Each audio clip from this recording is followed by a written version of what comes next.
monde, on se retrouve aujourd'hui dans une toute nouvelle vidéo. J'ai disparu depuis plusieurs temps sur les réseaux sociaux, je reviens en force, je vais vous expliquer ce qui s'est passé ces derniers temps. Mais avant tout, je souhaitais vous remercier pour tous les messages que j'ai pu recevoir en privé en me demandant un peu de mes nouvelles, vu que je ne postais plus grand chose, même plus rien tout simplement. Et du coup, je remercie toute ma petite communauté. Alors, faut savoir que dans mes précédentes vidéos, comme vous avez pu suivre, nous avons fait 2 tentatives de TEC, donc transfert d'embryons congelés, qui ont échoué avant chaque transfert, puisque mon corps ne répondait pas au traitement. Soit ma progestérone chutait, c'était la première fois, et la deuxième fois, c'est mon endomètre qui chutait. Malheureusement, j'ai un problème d'endomètre depuis le début de mes FIV. On ne sait pas d'où ça vient, c'est extrêmement compliqué. Donc, nous avons eu un rendez-vous avec notre gynécologue PMA que je remercie du fin fond de son cœur parce qu'il nous a écoutés, il a répondu à toutes nos questions. Et il nous a proposé plusieurs solutions. Donc, il nous a proposé plusieurs traitements adaptés. De toute façon, il ne nous en restait pas 50, il ne nous restait plus que 2 traitements que nous n'avons pas essayés. Il y avait le fameux traitement, alors je ne sais plus son nom, mais qui n'est pas remboursé par la sécurité sociale. Donc celles qui sont en stimulation ou en PMA savent de lequel que je parle. Ça doit être 80 € par semaine. Je ne sais plus du tout son nom. Et du coup, faire une tentative de TEC sur un cycle stimulé. C'est-à-dire avec, comme pour une FIV, mais beaucoup moins dur, mais avec beaucoup plus de médicaments. Et avec une surveillance aussi pour voir comment ça se passe. Donc on a évalué le pour, le contre. Nous, c'était pas une question de financière. S'il fallait qu'on prenne le traitement qui n'était pas remboursé, on l'aurait pris. On savait de toute façon, pour notre bébé, on est prêt à tout. Et notre gynécologue a voulu tenter en cycle stimulé, c'est-à-dire, donc je vais essayer de vous expliquer, parce que pour moi dans ma tête c'est clair, mais pour tout le monde ce n'est pas clair. En fait, on a stimulé mon cycle comme si on allait produire des ovules, c'est-à-dire que j'ai commencé mes débuts des injections avec du Gonal, donc c'est un stylo de 900, mais moi je m'injectais tous les jours 62 UI,5, tous les jours à la même heure, comme pour une FIV, et j'avais des contrôles au bout de 4 ou 5 jours, je crois, si je me souviens pas. Si je me souviens bien, pardon, pour voir si mes follicules grossissaient. Donc, j'ai fait ça pendant un petit bout de temps. Tout de suite, à la première échographie, on s'est aperçu que je répondais bien au traitement. Donc, on était content. En parallèle, je prenais aussi du Toco 500. Donc, c'est des petites gélules. J'en prenais un le matin et un le soir, si je ne me trompe pas, qui normalement favorise l'endomètre. Moi, je sais que pour ma 3e FIV, ça avait fonctionné. Donc là, on espérait que ça fasse la même chose. Et donc ça, plus ceux du Cardégique. Voilà. C'était mon traitement de fond pour commencer cette TEC. Donc, à la première surveillance, on s'est aperçu qu'effectivement, mes follicules grossissaient même un peu plus que prévu. Et que tout se déroulait bien pour le moment, l'endomètre était bon, ma progestérone était bonne, parce que j'étais beaucoup surveillée, j'ai fait beaucoup de prises de sang. Et là, on fait une surveillance, ça doit être le... J'ai mes petites notes, hein. Parce que j'ai une mémoire poisson rouge. J'ai dû faire une surveillance, si je ne me trompe pas, le 16 août. Oui, c'est ça, le 16 août. Et là, tout de suite à l'échographie, je vois un gros follicule. Tout de suite, il devait être à 18 déjà. Si je ne me trompe pas, oui, c'est ça. Il devait être à 18. Donc, j'ai commencé le 9. Le 16, j'avais déjà un follicule à 18. Donc là, tout de suite, je comprends que ça ne va pas tarder, tout simplement. Effectivement, je fais mes prises de sang, je fais mon échographie, je rentre chez moi, on m'appelle et là on m'explique que je dois déclencher avec Ovitrel, donc une seringue complète d'Ovitrel le 17, donc le lendemain. Alors pourquoi on a déclenché? En fait, on a voulu faire sur un cycle stimulé parce que sur un cycle stimulé, votre endomètre et votre progestérone augmentent naturellement. En plus moi j'avais les fameux médicaments, donc le Toco 500 et le Conal, qui ont aidé un peu tout à pousser correctement. Donc mon endomètre était bonne, ma progeste était bonne. Donc on avait pour le moment tous les feux au vert pour que tout aille bien pour le moment. Donc on était un peu sur un petit nuage. C'était la première fois que on avait du résultat. Donc ça, je vous parle de ça. On était le 17. Quelques jours plus tard, donc j'ai plus trop les dates en tête, je me sentais extrêmement fatiguée. Et comme je vous en ai parlé précédemment dans mes vidéos, j'ai un problème thyroïdien. Alors je vous m'excuse, il y a Rita qui participe à la vidéo. Bah oui, tu veux participer toi aussi. J'ai un problème thyroïdien, je suis atteinte de hyperthyroïdie et on a du mal à la régler. Donc mes traitements varient, c'est un peu compliqué. Donc je me sentais fatiguée, on décide de faire avec le centre de PMA un bilan thyroïdien, donc TSH, T3 et T4 pour ceux qui connaissent. Et là, catastrophe, ma thyroïde qui doit être compris entre, je vais vous dire, 2 et 4, je suis à 0,007. Donc je comprenais ma fatigue, mais je l'avais senti. Et là, catastrophe pour nous, on se dit que de toute façon, le centre de PMA voulait un taux de TSH, donc ma thyroïde, à minimum 1,5. On s'est dit, ça y est, tout est fini pour nous, tout simplement. On essaye de contacter le centre, ça tombe un week-end. Nous, on part au week-end, en même temps, on part au... Petite anecdote, on part aux eaux de Beauval, on avait envie de... Voilà, c'était les vacances, nos vacances, donc on décide de partir une journée. Et là, pour ceux qui connaissent le zoo de Beauval et qui y sont allés, nous sommes en plein spectacle des oiseaux, donc avec des oiseaux partout, de la musique à fond. Mon téléphone sonne, le centre de PMA qui m'appelle. Je ne peux pas décrocher puisque nous sommes dans les gradins, en plein mois d'août, je vous explique pas, c'était blindé à fond. Et du coup, ils me laissent un message, impossible d'écouter leur message parce que dès qu'il y avait du bruit, ça me mettait message archivé, message archivé. Donc, on a profité du spectacle, mais franchement, on n'était pas bien. Surtout que normalement, ils appellent... Rita, arrête s'il te plaît. Normalement, ils appellent sur les coups de 14 h et là, il était même pas midi, donc on s'est dit, il y a un problème, quoi. Nous sortons du spectacle. On trouve un pauvre carré de pelouse, mais alors vraiment un pauvre... Rita, ça suffit. Un pauvre carré de pelouse, vraiment, où il n'y avait pas grand monde. On prend mon téléphone, on arrive à s'écarter un peu de la foule et on écoute le message que le centre de PMA nous a laissé. Et là, on va dire dans notre chance, c'est mon gynécologue de PMA qui était de garde ce week-end-là. Donc c'est lui qui nous laisse un message en m'expliquant qu'il a reçu mes résultats de thyroïde. Et que effectivement ils sont bas, que je dois baisser mon traitement, moi ce que j'avais anticipé déjà depuis quelques jours, mais que ça bloquait rien et qu'on continuait comme ça et qu'on avait notre date de transfert qui était maintenue. Nous ça faisait déjà quelques jours qu'on savait qu'on avait une date de transfert, mais on en a parlé vraiment à personne. On a même menti à nos familles, à nos proches, en leur disant que non, ça avait été annulé. Voilà, on voulait vraiment garder ça que pour nous. Et vu tout ce qui nous était arrivé, on préférait.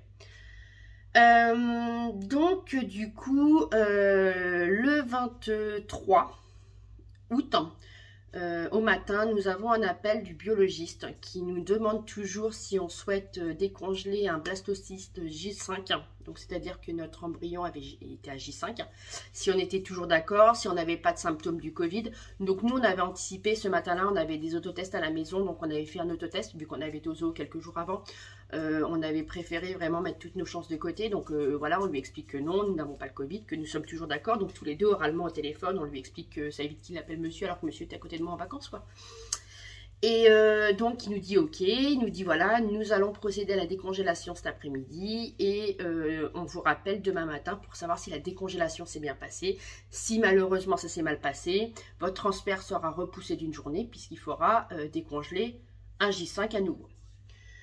Donc là, toujours, moi, toujours dans ma bulle, puisque ce qui me faisait plus peur, c'était la décongélation, même si je sais que c'est rare. Ça arrive que certains embryons, ou du moins certains blastocystes, ne se décongèlent pas et reprennent pas leur forme initiale et ne reprennent pas vie. Donc c'est quelque chose qui me faisait extrêmement peur. Et, euh, et du coup, j'ai passé une nuit vraiment catastrophique. Alors, j'avais mon chéri à côté qui était, lui, serein. Alors, lui, je sais pas comment il fait, vraiment. Il met pas de jour en jour. Et j'avais moi qui était angoissée à pas dormir de la nuit. Bon. Le lendemain matin, il devait nous appeler vers 8h30. Donc, on avait réglé nos réveils de bonne heure. Parce qu'évidemment, qui dit qu'on dort pas de la nuit, qui dit qu'on s'endort à 7h du matin. Et j'avais mis mon réveil à 8h pour commencer à me lever et tout. Et là, 8h10, le biologiste nous appelle. Et là, nous annonce, mais d'une voix vraiment fébrile. Alors là, tout de suite, j'ai mon chéri dans ses fronts. Il y a encore une merde, quoi, en parlant poliment. Et là, d'une voix fébrile, il me dit, Madame Bip, voilà, nous avons le plaisir de vous annoncer que la décongélation s'est bien passée et que nous vous attendons pour 10h45 au centre de PMA de Bretonneau, de Tours. Et là, puis un mot au téléphone, je lui dis oui, oui, donc il m'explique la vessie pleine, la vessie machin. Ok, donc je raccroche, je commence à avoir les larmes qui montaient, et mon chéri qui est à côté, il avait entendu une partie de la conversation, parce que j'avais pas mis en parle, je n'avais pas mis en haut-parleur, donc il comprend, mais il comprend pas, il commence à me voir pleurer, et là tout de suite il me dit, en raccrochant, il me dit, mince, il y a encore une tuile, et là je m'écroule dans ses bras, et je lui dis... Et là, je lui dis, il faut qu'on se prépare. On part à 2 aujourd'hui, on va revenir à 3. C'est plein d'émotions parce que je me rappelle de tout ça. C'est vrai que c'est que d'émotions ce qui s'est passé ce jour-là. Vraiment. Et voilà, donc on ment notre famille toujours. On leur dit qu'on est parti acheter un escalier. On dit que non, non, notre transfert ne sera pas parce que je ne réponds pas au traitement. On dit aux gens non, on arrête tout, on fait une pause, on verra ça l'année prochaine. Voilà, on avait vraiment, tout le monde était en vacances ou tout le monde travaillait. On était vraiment tous les deux et on voulait garder ça pour nous. Et sachant les antécédents qu'on avait, on ne savait pas trop comment se situer, donc on se prépare. Il y a de l'euphorie à la maison, mais il y a aussi de l'angoisse. Parce qu'on se dit, mais comment ça va se passer? Qu'est-ce qui va se passer encore?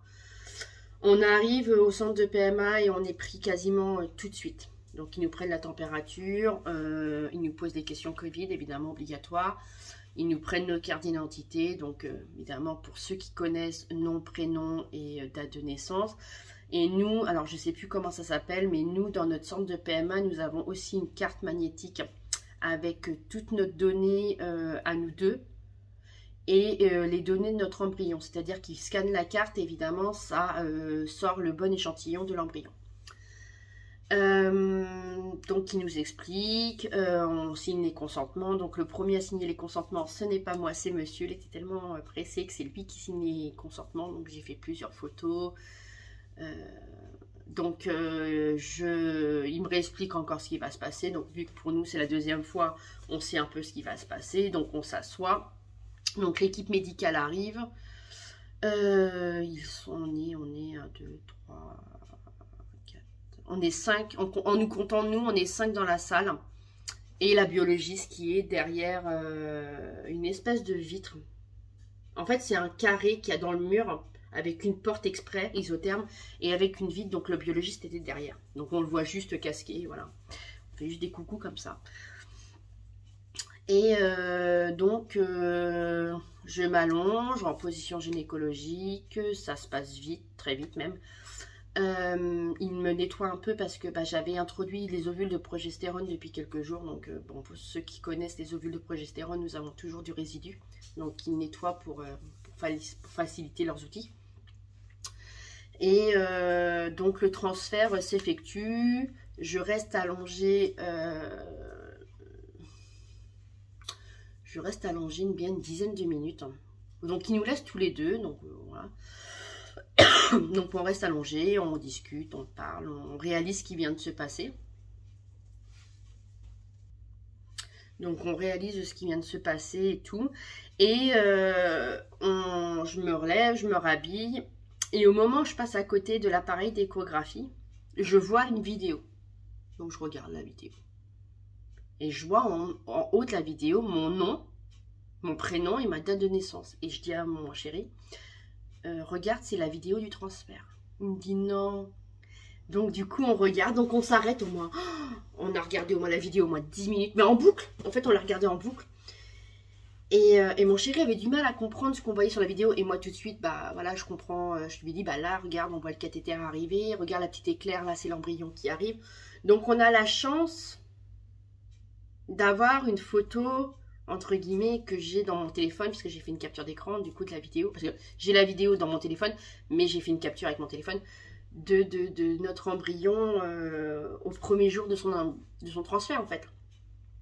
Donc on filme et tout, on repart tous les deux, donc on dit toujours rien à personne. Donc là on est parti, bah voilà, avec les restrictions alimentaires, on est réparti avec du coup bah, l'angoisse, on se dit est-ce que ça va tenir, est-ce que ça va pas tenir.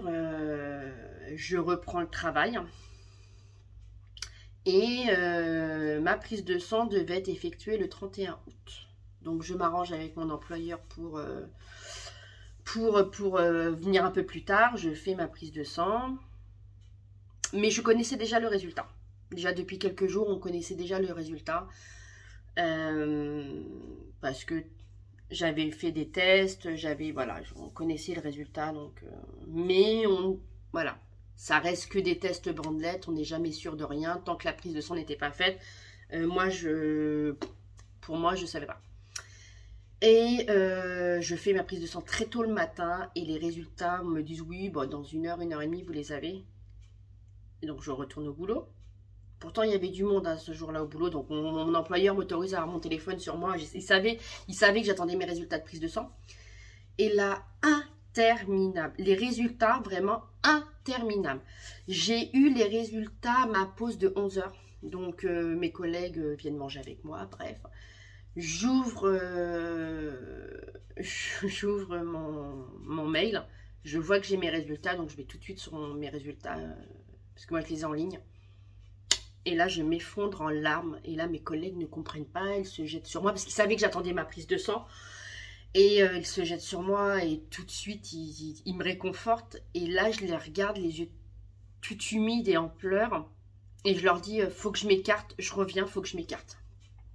Donc ils me laissent, je les vois, ils me disent bah, si tu as besoin, n'hésite pas. Je prends mon téléphone, j'appelle Sébastien, donc Sébastien c'est mon chéri, et je lui dis, il me décroche, il me dit t'as les résultats, je dis oui, il me dit alors, je lui dis c'est positif, je suis à 64 UI, 7 jours après le transfert. Et là il me dit mais c'est énorme, et je dis oui c'est énorme. Donc, il y a de l'euphorie, à la fois, il y a de la peur, parce que du coup, on ne sait pas trop ce qui en est, parce qu'effectivement, ma prise de sang est positive. On le savait, nous, déjà, depuis quelques jours, puisque les tests de grossesse étaient positifs. Donc, du coup, je retourne à ma pause repas. Je dis à mes collègues que, effectivement, je suis enceinte. Donc, mais que c'est le tout début, donc je leur explique et tout. Donc, ils sont tous contents pour moi. Je leur ai dit, mais non, on ne se réjouit pas trop, il y a encore la deuxième. Donc 48 heures après, je m'arrange avec mon employeur pour aller faire ma prise de sang. Je refais ma prise de sang. Elle arrive beaucoup plus tôt que l'autre. Et là, alors, j'ai plus trop les chiffres en tête. Et le taux a quasiment triplé, en fait. Oui, c'est ça, 64. Oui, c'est ça, ce que je devais être à 230 ou quelque chose comme ça.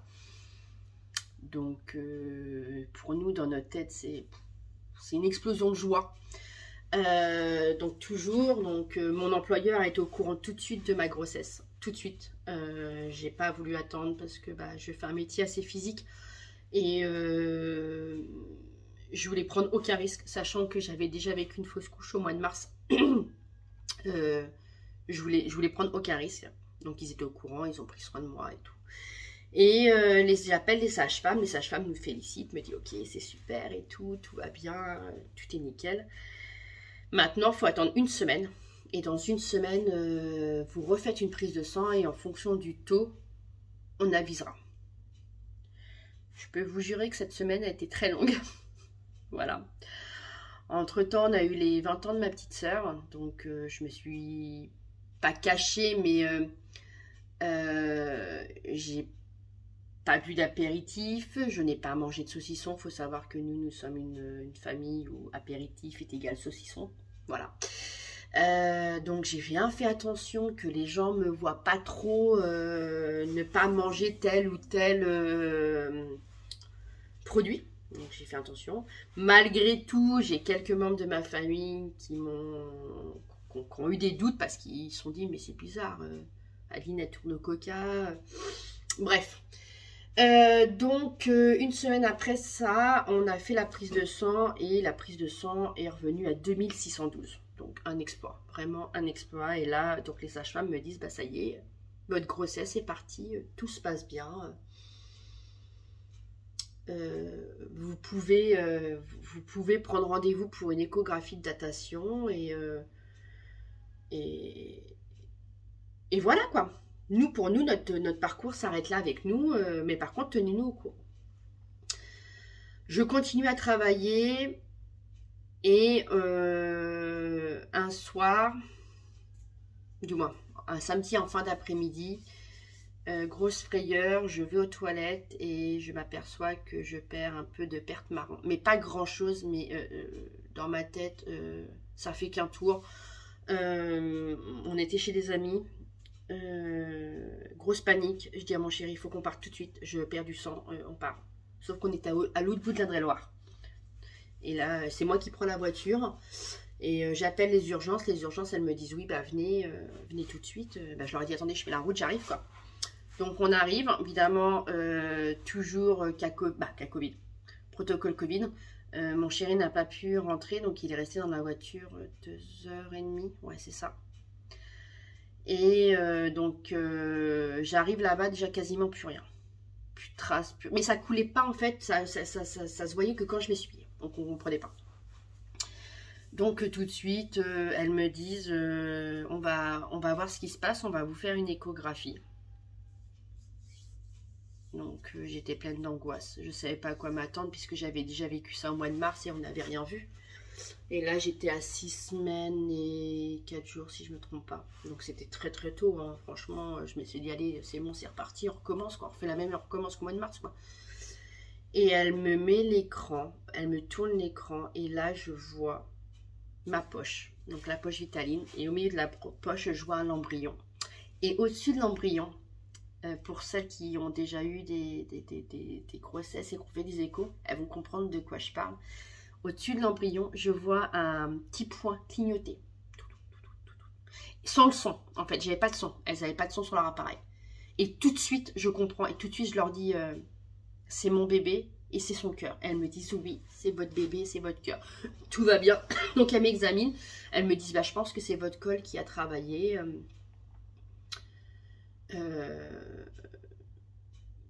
Il n'y a rien, ça va s'arrêter. Si vraiment ça persiste ou si ça devient rouge vif, vous revenez. Donc je sors de ce rendez-vous avec 2 photos d'échographie que j'ai pu faire voir à mon chéri. Je suis sortie tellement, j'avais les yeux vraiment, j'ai pleuré. Honnêtement, moi j'ai pleuré la première fois que j'ai vu mon bébé. J'ai pleuré et en plus de voir son petit cœur battre, c'est tellement beau. Donc du coup je lui explique ce petit point lumineux que lui n'a pas pu voir, donc il n'arrêtait pas de me dire, mais ça a duré donc pendant 1 semaine puisqu'on avait une écho de datation 10 jours après, donc j'ai été en arrêt pendant ces 10 jours et il arrête tous les jours, il arrêtait pas de me dire raconte-moi encore ce petit point lumineux, raconte-moi. Et je lui ai raconté tous les jours. Et le jour de l'échographie, il est venu avec moi pour l'échographie de datation. Il n'a même pas voulu s'asseoir. Il est resté devant, mais on aurait dit un enfant devant un magasin de jouets. Il est resté devant l'écran. Donc, cette échographie-là s'est fait en endovaginal. Donc du coup, tout de suite il met la sonde, tout de suite on voit qu'il y a un haricot. Donc c'est vrai que ça ressemblait vraiment à un haricot, à l'écho de datation. Et tout de suite on lui explique la prière qu'on s'est fait. Et donc il nous met le cœur tout de suite. Et là on entend le cœur. Tout. Alors ça fait pas tout, ça fait comme un bruit de chat, ça fait chou. Et là, je me remets à pleurer une deuxième fois. Je vois mon chéri qui me regarde, les yeux, mais vraiment... Alors, il n'a pas pleuré, mais il était vraiment les yeux pleins de larmes, à deux doigts de pleurer et tout. Donc, il prend bien le temps de nous faire écouter le cœur, et longuement, et il regarde bien si le rythme est bon et tout. Il nous dit non, non, tout est parfait et tout. Et là, là, on respire. Là, honnêtement, on a commencé à respirer. Donc je reprends le boulot parce que j'ai tous mes accords pour reprendre le boulot, donc je reprends mon boulot tout en faisant attention. Donc mon boulot était toujours au courant de ma grossesse et tout. Et quelques jours plus tard, je reviens d'une réunion, X ou Y, voilà, bref, j'avais une réunion. Je vais aux toilettes et là, reperte marrant. Et là, je dis, c'est pas possible. Donc, repanique. Là, je décide de partir aux urgences toute seule.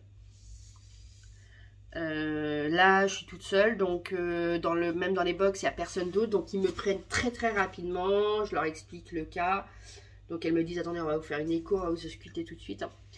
Et là, l'écho, pareil, battement de cœur, tout allait bien. Il avait doublé de volume, donc là, ça ressemblait à un gros haricot. On a encore les photos, parce qu'à chaque fois, aux urgences, ils nous ont fait des échos. Ils m'ont fait des photos pour que je puisse les ramener à la maison.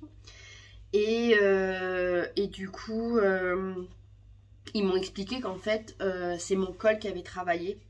Et du coup, qui se fermait bien hermétiquement, en fait, entre guillemets. Et du coup, le placenta, en plus, frottait. Quand ça se forme, il frottait sur mon col. Donc, c'était ça, mes petites pertes. Donc, par contre, il fallait que j'arrête de travailler parce que, bah, effectivement, tous les efforts physiques que je faisais appuyaient sur mon col. Donc, depuis ce jour, je suis en arrêt maladie.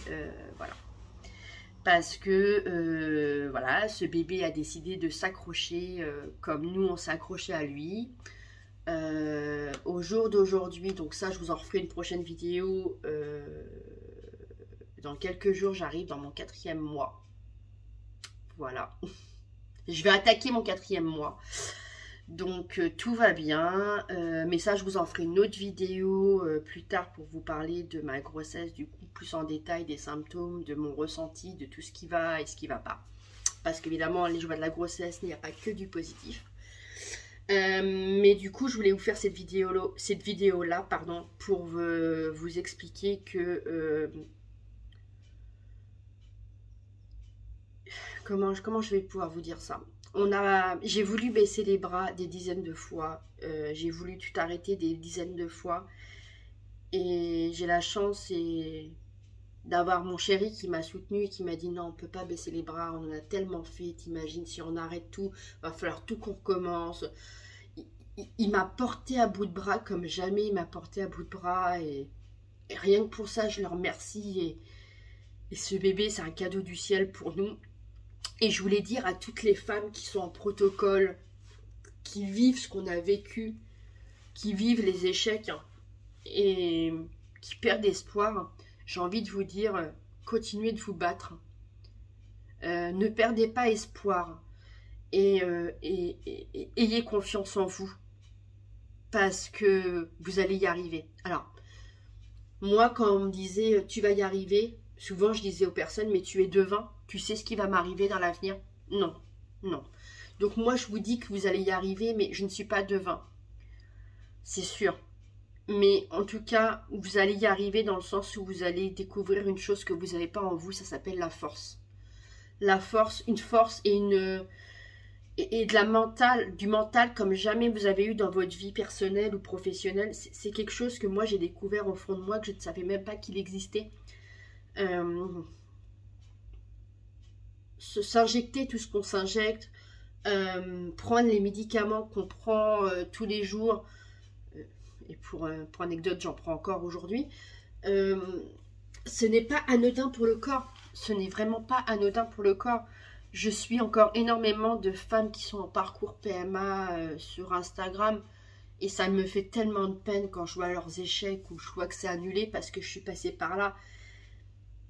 Et je leur dis souvent, je comprends ce que vous vivez, et c'est vrai qu'elles viennent souvent me voir, on discute en privé, et elles me posent des questions, elles me demandent comment nous on a fait. Donc c'est vrai que j'ai un échange avec la communauté, comme j'appelle ma team Pémette. où je peux raconter mon histoire. Donc c'est pour ça qu'aujourd'hui, cette vidéo, elle est longue du coup. Parce qu'il fallait que je vous raconte mon histoire. Je me suis battue et je vais me battre. Mais, voilà, il y a un mais. On a gagné une bataille, mais on n'a pas gagné la guerre. C'est ce que je dis tout le temps. Oui, au jour d'aujourd'hui, je suis enceinte. Mon bébé va bien, je vais bien, on va bien. J'aurai gagné ma bataille le jour où j'aurai mon bébé dans les bras et que là, je le verrai et je l'entendrai crier ou je le verrai respirer ou tout simplement que j'aurai les yeux posés sur mon bébé et que je sais que tout ira bien. Oui, là, je pourrais dire que j'aurai gagné une bataille. Du moins la guerre, pardon. Parce que là, on a gagné une victoire, comme je dis, mais tout n'est pas encore gagné. Il y a encore des étapes à franchir, même si tout va bien, même si je suis suivie, même si, voilà. Même si je fais extrêmement attention, on ne sait pas de quoi demain est fait. Mais ça, je vous en parlerai dans une autre vidéo de ma grossesse, de mes angoisses. Je vous en parlerai des décisions qu'on a décidées parce que il nous reste un embryon. Donc, on a pris des décisions, même si c'est tôt, on a déjà pris nos décisions. On doit prendre des renseignements. Mais voilà, c'est pour vous redonner un espoir que je vous fais cette vidéo-là. Après, je pense que certaines s'en sont doutées de ma grossesse puisqu'elles me suivent aussi sur Instagram, d'autres qui s'en sont peut-être doutées puisque je ne postais plus rien depuis plusieurs mois sur YouTube. J'ai mis du temps à faire cette vidéo là parce que j'avais aussi peur de vous blesser. Je sais qu'on est toujours content quand quelqu'un nous apprend sa grossesse, c'est quelque chose qu'on est content, mais je sais qu'on est aussi jaloux et qu'on est envieux de cette personne-là, puisque nous, ça ne vient pas. Et pour l'avoir vécu, je suis tombée quand même enceinte à mon cycle 35, donc même un petit peu après, bref.